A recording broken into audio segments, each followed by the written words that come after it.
In Samoan pronunciation, these symbols are very important and they're needed to pronounce words correctly. This is known as a whaamamafa, meaning to make heavy or to emphasize, also known as a macron. These macrons go over Samoan vowels. Not observing a macron could change the entire meaning of a word like tama or boy to tama or father.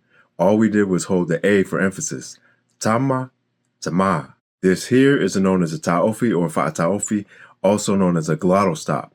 It abruptly starts or stops a vowel. For example, O instead of O, as in olo'o. You hear the difference when it's a smooth sounding O as opposed to an abrupt sound O.